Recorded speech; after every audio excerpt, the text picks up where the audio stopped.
Alright, hello everyone and welcome to NFL Discussion, Throwing in the Towel.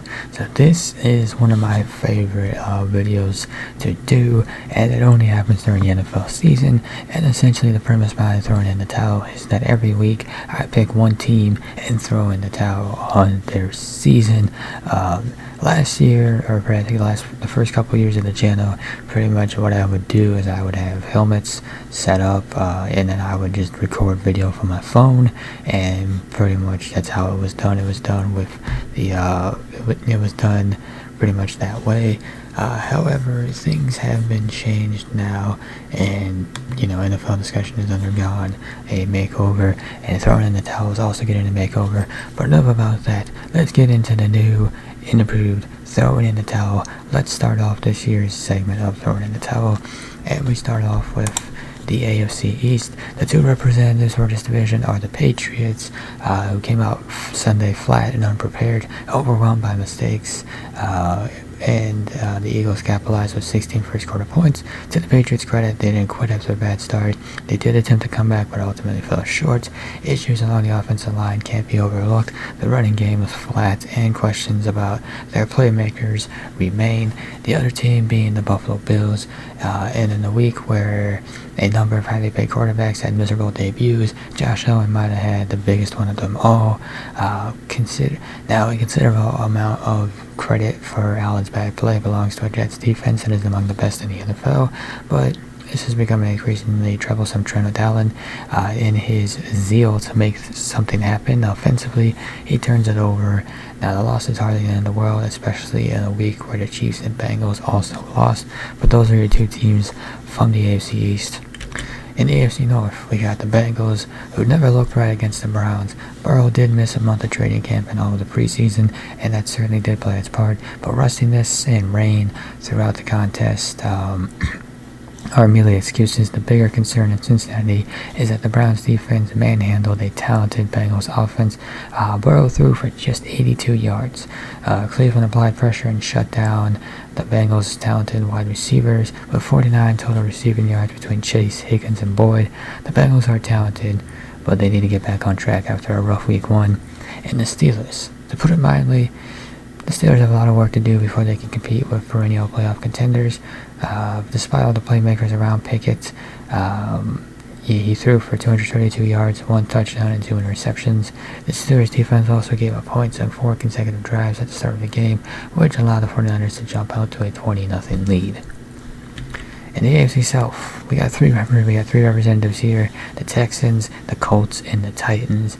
And for the Texans, there's really only so much C.J. Stroud can be expected to do. His wide receiver corps is probably the weakest in the entire NFL, and opposing defenses are going to stack the box against running back David Pierce and dare Stroud to beat him through the air. This year is going to be more about learning than winning, but I think that was expected all along.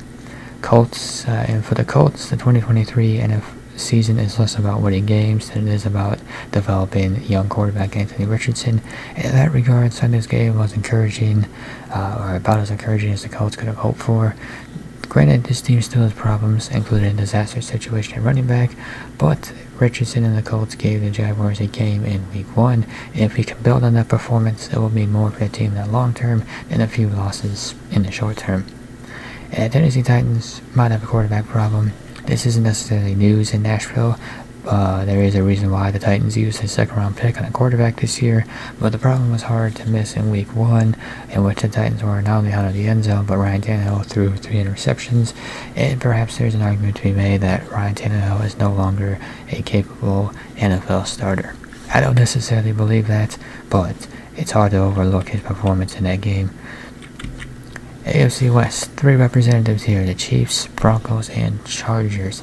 And the Chiefs are done, finished. Not only will they not defend the Super Bowl title, but after losing at home to the Lions, they will be lucky to even make the playoffs. Now, shout out to Pitch Report for that. That's all hyperbole. It's ridiculous. Part of the reason for that loss from the Chiefs was a disastrous game for the wide receivers. However, the Chiefs will be fine. I mean, Chris Jones is coming back, Travis Kelce's coming back. They'll be fine. Probably. I shouldn't even say probably. They'll be fine. The Broncos had their chance to win their game against the Raiders. Will Lutz missed an extra point and a long field goal, but if you look through a glass half full lens, there were improvements relative to last year's mess of a team, but at the end of the day, there may not be that much separating last year's Broncos from this year's. Both might end up as teams that finish under 500 and be non-factors in the AFC West. And the Chargers had quite the game offensively against the Dolphins. They put up well over 400 yards of offense and 34 points. Justin Herbert didn't post huge numbers, but he was efficient. The Chargers gouged the Dolphins for 230 yards on the ground. But once again, in a big game against a quality opponent, the Chargers came up short. This time, it was the defense that came up short. So, there you have it for your divisions.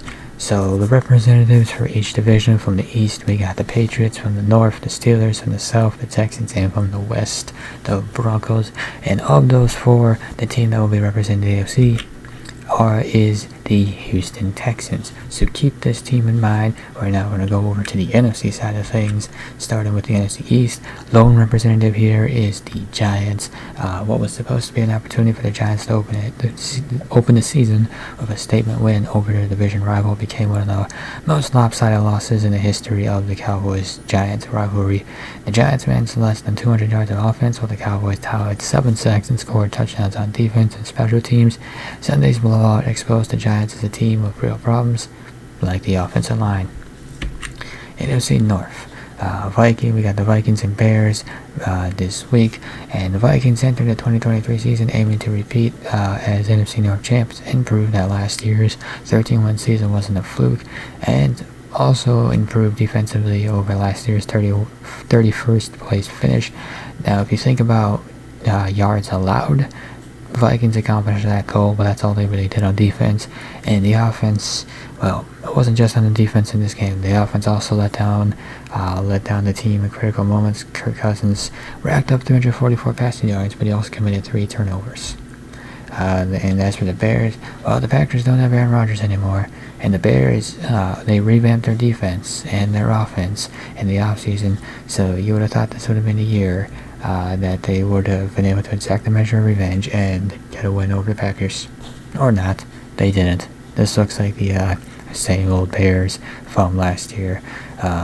Maybe they improve, but I wouldn't expect anything dramatic.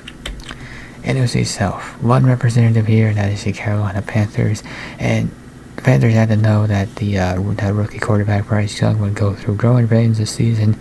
They didn't have to wait long for him. The loss wasn't all on Young, though. The receiving talent around him isn't really great, and it isn't Young's fault that the Panthers were gashed for 5 yards per carry on the ground.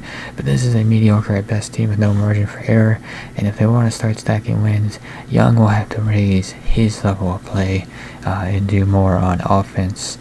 But again, not all on him. NFC West, Cardinals and Seahawks. And the reality is that Arizona's offense is short on firepower. The offensive line isn't great, and Dobbs is a below-average backup. It's hard to see where wins are going to come from.